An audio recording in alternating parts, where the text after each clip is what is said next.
Hello दोस्तों, एक बार मैं फिर से फतेहपुर बुलेट हाउस नए वर्क के साथ में आपके साथ फिर आया हूँ मैं। और आप देख सकते हैं गाड़ी क्लासिक है। इस गाड़ी की सर्विस हो रही है और गाड़ी में काफ़ी काम था। गाड़ी का मास्टर सिलेंडर भी ख़राब था, गाड़ी का चैन स्प्रॉकेट, ब्रेक शू ये सब ख़राब थे गाड़ी के। तो इसका मास्टर सिलेंडर में आप देख सकते हैं गाड़ी का मास्टर सिलेंडर जो है मिस कर रहा था।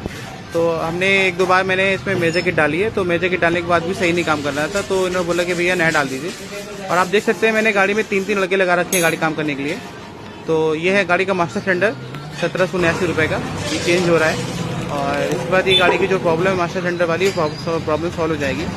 और ये है गाड़ी की पहली सर्विस और ये है दूसरी गाड़ी की सर्विस हो रही है। सुबह के 10:30 बज रहे थे, तो इनकी गाड़ी की भी सर्विस होनी है। तो इस गाड़ी का भी जो भी काम है अच्छा ही काम होना है, क्योंकि इसकी भी गाड़ी पूरी फुल सर्विस होती है। हम अपने जो भी सर्विस करते हैं पूरी गाड़ी की फुल सर्विस करते हैं, क्योंकि आपसे लेबर चार्ज जो हम ले रहे हैं तो उतना हम गाड़ी काम करके देते हैं। तो जो गाड़ी का एक एक पार्ट है, चाहे क्लच केबल हो, एक छोटा वायर हो, चाहे गाड़ी की